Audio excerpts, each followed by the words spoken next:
नमस्कार, मैं हूं दिशा टटारिया और आप देख रहे हैं एफएम न्यूज बुलेटिन की शुरुआत करेंगे बड़ी और अहम खबरों के साथ। उत्तराखंड विधानसभा चुनाव के लिए आम आदमी पार्टी ने 18 उम्मीदवारों की दूसरी लिस्ट जारी कर दी है। आम आदमी पार्टी उत्तराखंड प्रभारी दिनेश मोहनिया ने ट्वीट करके इसकी जानकारी दी है। इसके साथ ही जिन उम्मीदवारों का चयन हुआ है उनको दिनेश मोहनिया ने बधाई दी है। इतना ही नहीं, आपको बता दें कि दूसरी सूची में 18 प्रत्याशियों के नाम है। रायपुर विधानसभा से नवीन प्रशाली को प्रत्याशी बनाया गया है और वहीं घाट आंदोलन के नेता गुड्डूलाल को थराली विधानसभा से प्रत्याशी बनाया गया है। अब तक आपको बता दें कि आम आदमी पार्टी ने 42 प्रत्याशियों की घोषणा कर दी है और उत्तराखंड की 70 विधानसभा सीटों पर 14 फरवरी को मतदान होंगे और 10 मार्च को नतीजे आएंगे। आपने 18 उम्मीदवारों की सूची जारी कर दी है। आपको बता दें कि जिसमें उत्तराखंड की 70 विधानसभा सीटों पर 14 फरवरी को मतदान होंगे और 10 मार्च को नतीजे आएंगे।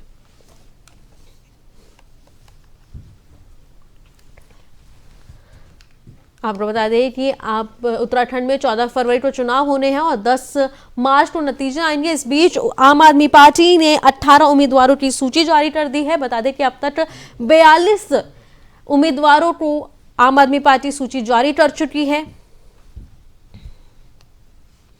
तो इस खबर पर और बातचीत के लिए हमारे साथ आप प्रवक्ता उमा सिसोदिया जी जुड़ रही हैं। उमा जी, जो 18 उम्मीदवारों की सूची जारी कर रही है उसे किस आधार पर वितरण हुआ है?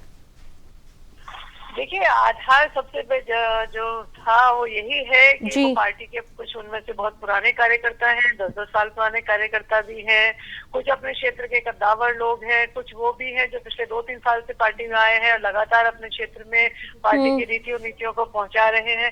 तो यही सब कुछ देख के पार्टी ने जो लिस्ट है वो फाइनल की है और इन्हीं लोगों को पहले प्रभारी भी बनाया गया था। अपनी विधानसभा का प्रभारी बनाने के पीछे ये था कि आप जो भी संगठन में अगर कहीं कुछ कमजोरी है तो आप उस हिसाब से उसको देखिए। तो ये लोग, इन सभी लोगों ने उन सारे ही कामों को पूरा किया और पार्टी ने उसी बिहाफ पे इनको टिकट फाइनल की। जी उमा जी, अन्यों की सूची कब जारी कर सकती है आम आदमी पार्टी? किस चीज की सूची? अगले प्रत्याशियों की सूची कब जारी कर सकती है? हमारी सूची अगले एक हफ्ते के अंदर, बाकी बचे हुए जो हमारे 28 प्रत्याशी हैं उनकी सूची आपको अगले एक हफ्ते के अंदर मिल जाएगी। बहुत जोरों शोरों से काम चल रहा है, काफी सरगर्मियां पार्टी ऑफिस में भी देखने को मिलती हैं। जी, तो एक हफ्ते के अंदर हमारे सभी प्रत्याशियों की जो सूची है वो जारी होगी। जी उमा जी, तमाम बातचीत करने के लिए धन्यवाद। Thank you.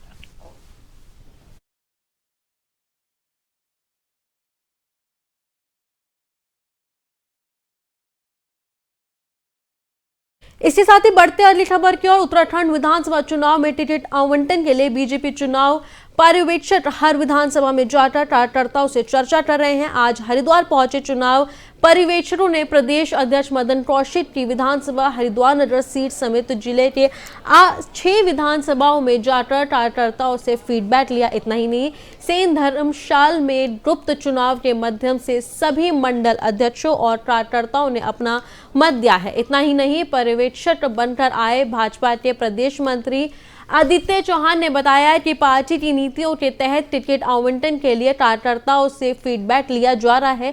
इसके आधार पर जल्द ही प्रत्याशियों की घोषणा कर दी जाएगी।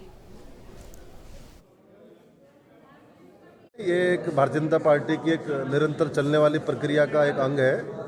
पूरे प्रदेश भर में सभी विधानसभाओं के कार्यकर्ताओं से चुनाव को लेकर चर्चा, कार्यक्रमों को लेकर चर्चा और जो चुनाव के जितने पैमाने होते हैं उनको लेकर चर्चा परिचर्चा चल रही है। उसी के निमित्त आज की चर्चा यहाँ के हरिद्वार नगर के विधानसभा के आदरणीय कार्यकर्ताओं के साथ थी, जो कुशलता और सफलता के साथ संपन्न हुई। ये चरण कार्यकर्ताओं को चुनाव के लिए बूस्टअप करने का चरण है। तो चुनाव आ रहे हैं और आचार संहिता लग चुकी है, तो हम जो है अपने मन स्थिति को बिल्कुल चुनाव के अनुसार ढाल चुके हैं। बढ़ते अगली खबर की ओर। एचआर संहिता लगने के साथ ही विधानसभा चुनाव को लेकर दून पुलिस प्रशासन ने तैयारी तेज कर दी है। चुनाव को लेकर देहरादून में 26 कंपनी पैरा मिलिट्री फोर्स तैनात की जाएगी, जिसमें से अभी 3 पैरामिलिट्री कंपनी दून पहुंच चुकी है, 2 कंपनी देहात और 1 कंपनी को देहरादून सिटी में तैनात किया गया है। वहीं बढ़ते कोरोना संक्रमण को देखते हुए आपको बता दें कि हिमाचल प्रदेश समेत अन्य राज्यों से लगने वाली देहरादून की सीमा पर विशेष शक्ति के साथ पुलिस फोर्स तैनात कर दी गई है। तो इस खबर पर और जानकारी के लिए हमारे साथ हमारे संवाददाता भूपेंद्र सिंह जुड़ गए हैं। भूपेंद्र, चुनाव को लेकर क्या कुछ तैयारियां की जा रही हैं? बिल्कुल, आप बता दूं आपको, उत्तराखंड में चुनाव है तो उसको देखते हुए 3 पैरामिलिट्री फोर्स है उसको जो है तैनात किया जाएगा यहाँ पे जी बॉर्डरों पे जी। और बॉर्डर पे काफी सख्ताई की जाएगी ताकि जो है किसी भी तरीके की कोई चूक ना हो जाए। जितने भी संवेदनशील पुलिस स्टेशन है उनको वहां भी पुलिस पैरामिलिट्री जो फोर्स है उसको तैनात किया जाएगा, जिसमें 3 जो पैरामिलिट्री की कंपनी की जो फोर्स है इसमें से देहरादून दो कंपनी देहरादून में और एक कंपनी जो है देहरादून सिटी से जो ग्रामीण इलाके हैं उसमें वहां तैनात की जाएगी। जी भूपेंद्र, लेकिन कोरोना को लेकर क्या कुछ तैयारियां हैं? बिल्कुल, कोरोना को देखते हुए बॉर्डर पे सख्ताई की गई है और हर चेकिंग जो है बढ़ा दी गई है बॉर्डरों पे। जी, जो आचार संहिता लगने के बाद क्या वहां पे होर्डिंग और पोस्टर हटाते हुए प्रशासन दिखाई दिया? बिल्कुल बिल्कुल, प्रशासन जो है बिल्कुल मुस्तैद हो चुका है। जितने भी प्रचार होर्डिंग है उन सबको हटाया जा रहा है और नगर पालिका की तरफ से सभी बोर्डों को हटाया जा रहा है। जी भूपेंद्र जी, तमाम जानकारी साझा करने के लिए धन्यवाद।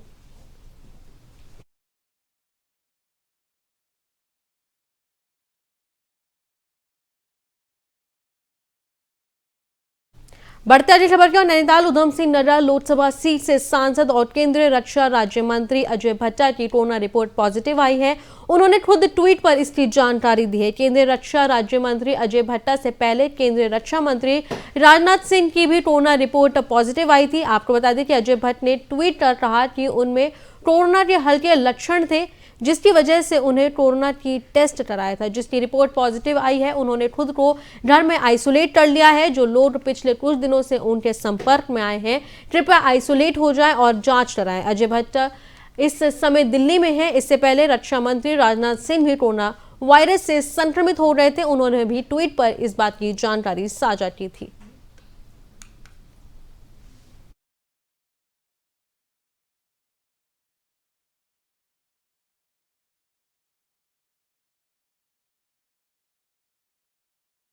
बढ़ते अगली खबर की ओर। प्रदेश कांग्रेस प्रभारी देवेंद्र यादव कोरोना संक्रमित हो रहे हैं। उन्हें संक्रमण के हल्के लक्षण हैं। यादव ने बताया कि बीती रात मैंने अपना कोविड टेस्ट कराया था जो पॉजिटिव आया है। मुझे बेहद हल्के लक्षण हैं, कोई अन्य परेशानी नहीं है। फिर भी मेरे संपर्क में आए सभी लोगों से निवेदन है कि सभी सवेरे को आइसोलेट कर ले और अपना कोविड टेस्ट जरूर करवाएं। इससे पहले सोमवार को केंद्रीय मंत्री अजय भट्ट कोरोना संक्रमित पाए गए थे। उन्हें भी संक्रमण के हल्के लक्षण हैं। भट्ट ने खुद को भी घर में आइसोलेट कर लिया है।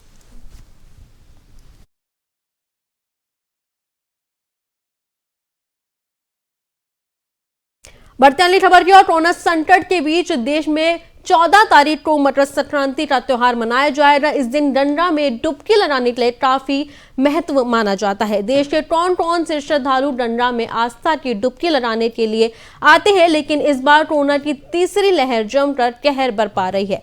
तीर्थ नगरी हरिद्वार में भी कोरोना और नए वेरिएंट ओमिक्रॉन का खतरा बना हुआ है। ऐसे में बढ़ते मामलों को देखते हुए जिलाधिकारी ने हरिद्वार में 14 जनवरी को मकर संक्रांति के पर्व पर होने वाले गंगा स्नान पर प्रतिबंध लगा दिया है।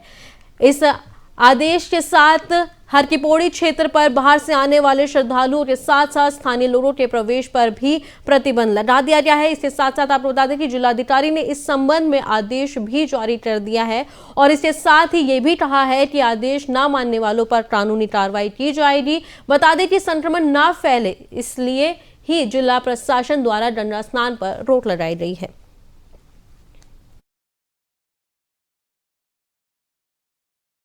इस खबर पर और जानकारी के लिए हमारे साथ हरिद्वार के डीएम विनय पांडे जी जुड़ गए हैं। विनय जी, बढ़ते कोरोना को देखते हुए और आगे मकर संक्रांति के पर्व को देखते हुए क्या कुछ इंतजाम किए गए हैं?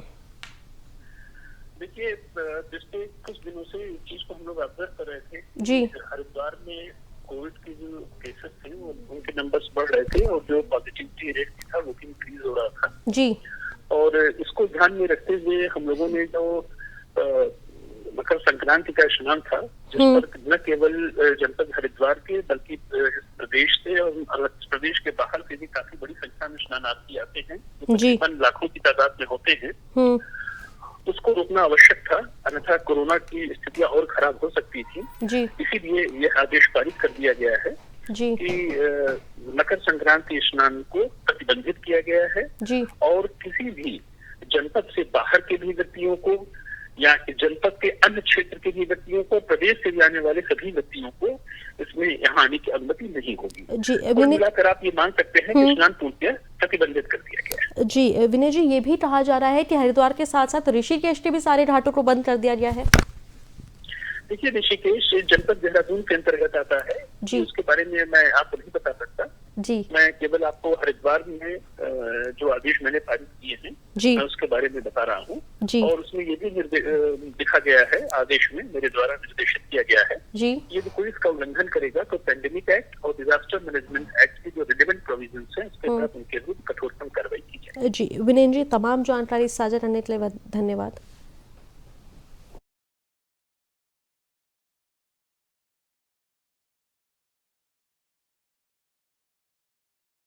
प्रशासन की तरफ से तो ये एक उचित ही माना जाएगा, क्योंकि वो जो भी कर रहे हैं हमारी सेफ्टी के लिए वो कर रहे हैं। हम ही थोड़ा लापरवाह हो जाएंगे तो फिर स्थिति बड़ी नगण्य हो जाएगी। फिर लॉकडाउन के अलावा कोई आगे चारा भी नहीं रहेगा। यदि केस दर ब दिन बढ़ते रहे तो फिर लॉकडाउन के अलावा कुछ नहीं रहेगा। इससे बेटर है कि हम पहले ही संभल जाएं और जो प्रशासन ने ये लगाया है उसकी भी सराहना करते हैं हम लोग कि भाई सही है। तो प्रशासन की तरफ से जो कोविड को लेके अभी गाइडलाइन जिला प्रशासन और स्टेट से इश्यू हुई है उसके अकॉर्डिंग पुलिस उनको इम्प्लीमेंट कराने का पूरा प्रयास करेगी। आज न्यूज़पेपर के माध्यम से एक आम पब्लिक तक ये मैसेज जा चुका है कि जो मकर संक्रांति का स्नान है वो इस बार संभव नहीं हो पा रहा है, तो ये मैसेज मैक्सिमम लोगों तक आप लोगों के माध्यम से जाए और बाकी उस प्रोटोकॉल को, उस कोविड नॉर्म्स को जो प्रशासन के द्वारा इश्यू किए गए हैं उसको अक्षरशः पालन कराने के लिए जो हमारी जनपद की पुलिस है पूर्णतया उसमें काम करेगी। माना जाए कि हरकी पैड़ी और अन्य गंगा घाटों पे स्नान नहीं हो पाएगा। हाँ, उस पर्टिकुलर डे में या जो अभी कोविड प्रोटोकॉल के अकॉर्डिंग जब तक का वो टाइमिंग स्लॉट दिया हुआ है तब तक हम पूरी कोशिश करेंगे कि उनका अक्षरशः अनुपालन किया जाए। हरकी पैड़ी पे स्नान करने के लिए यात्री अगर कोई बाहर से आ गया तो बाहर से बॉर्डर पे चेकिंग होगी, जैसा कि बताया गया कि बॉर्डर से उनको नहीं आने दिया जाएगा जो केवल स्नान के लिए आ रहा है, और जैसी चीज़ें नॉर्मलाइज होती हैं तो फिर सबके लिए बेहतर होगा। Thank you. जो बढ़ते हैं अगली खबर की ओर। विधानसभा चुनाव को शांतिपूर्ण कराने और शांति व्यवस्था बनाए रखने के उद्देश्य से नगर से फ्लैग मार्च निकाला गया। एसएसपी उधम सिंह के नेतृत्व में थाना रुद्रपुर से फ्लैग मार्च निकाला गया, जो आपको बता दें कि गुंडा कॉलोनी शिवनगर से होते हुए डीडी चौक पर पहुंचकर संपन्न हुआ। पुलिस ने करीब 14 किलोमीटर पैदल फ्लैग मार्च किया और सभी से चुनाव के दौरान शांति बनाए रखने की अपील की।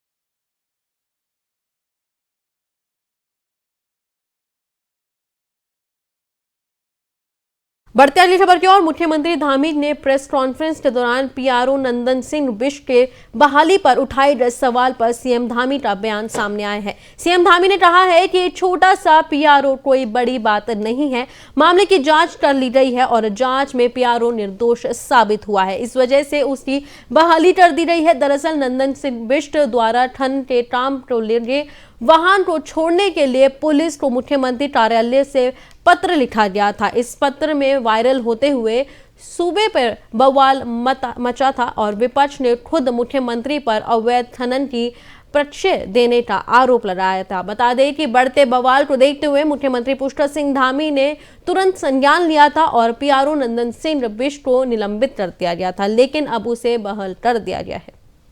बहुत बड़ा मामला है पीआरओ वाला, क्यों? एक अपना सा बेचारा उसने जो है कोई एक पत्र लिख दिया होगा, वो भी हम लोगों ने उसकी जांच करवाई थी तो कोई उसकी सच्चाई नहीं निकली। उसकी जांच के बाद जब जांच रिपोर्ट आ गई तो उसको हमने बहाल कर दिया। बहुत बड़ा मामला है।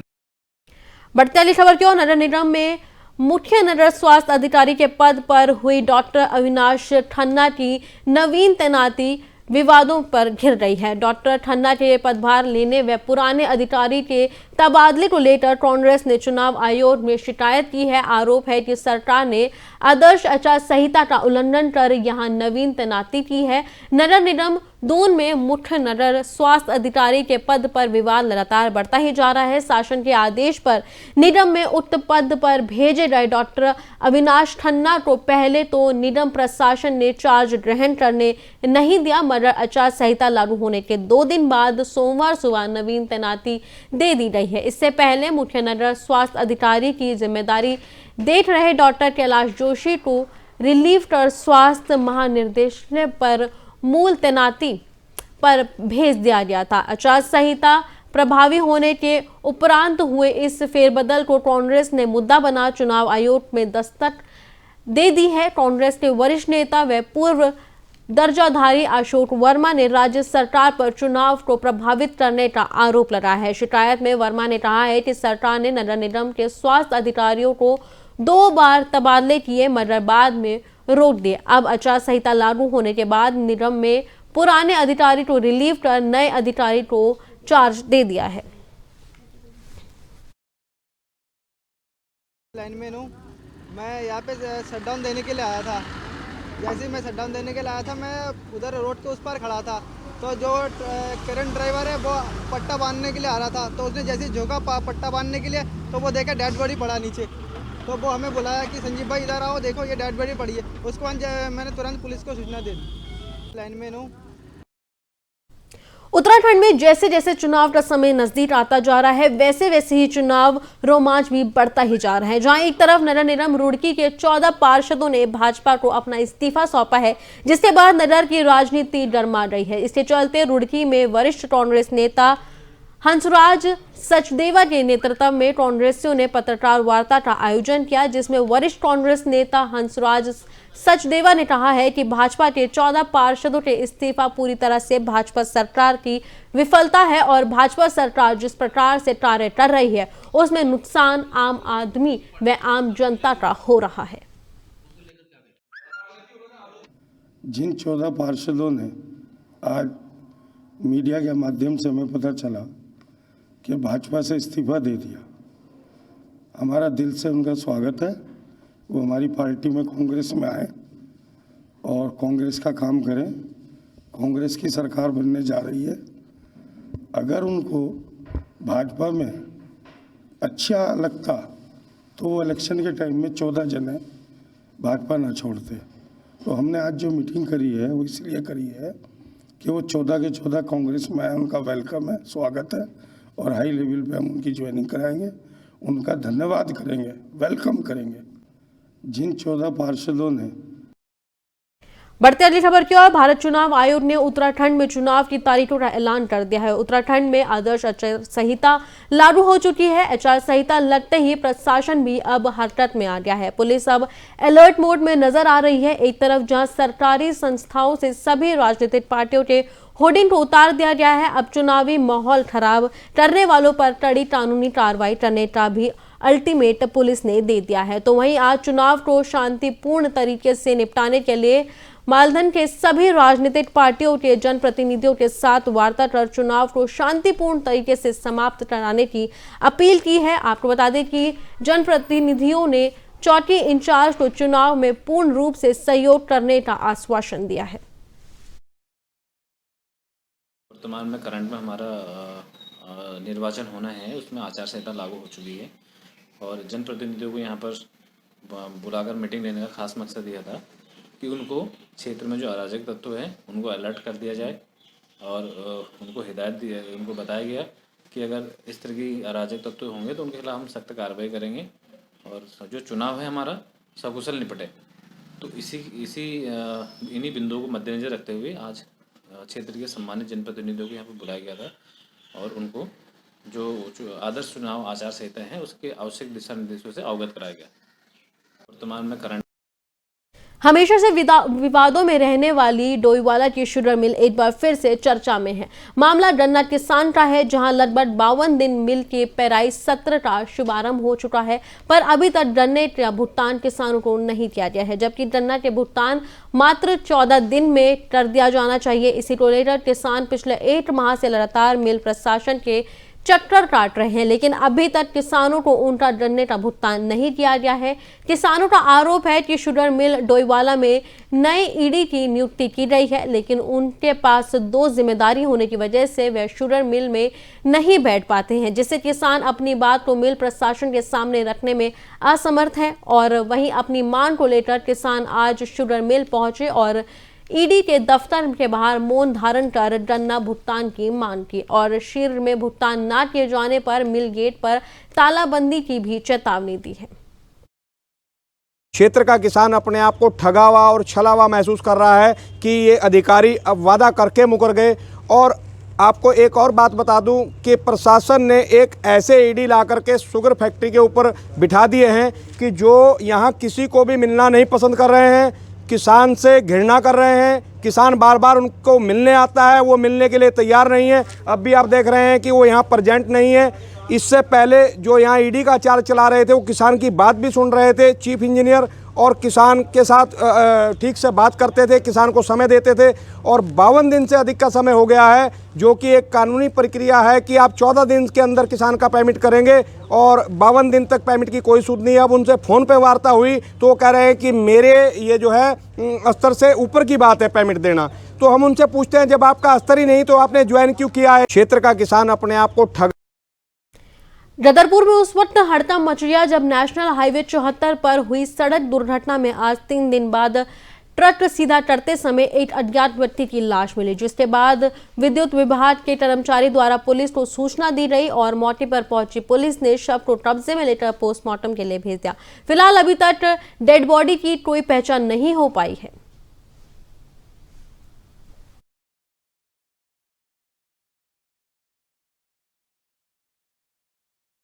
बढ़ते अगली खबर की और अगली खबर सिरकुल थाना क्षेत्र से है, जहां ग्राम रोशनाबाद में मामूली कहासुनी को लेकर 2 पक्षों में मारपीट हो रही। बवाल में दौरान दोनों पक्षों की ओर से लाठी डंडे चले और एक दूसरे पर पथराव भी किया गया। जानकारी के अनुसार मारपीट में दोनों पक्षों से 8 से 10 लोग घायल हुए हैं। घटना की जानकारी मिलने के बाद मौके पर पहुंचे पुलिस अधिकारियों ने मामले को शांत कराया और घटना के बाद ग्राम रोशनाबाद में भारी संख्या में पुलिस बल तैनात कर दिया गया।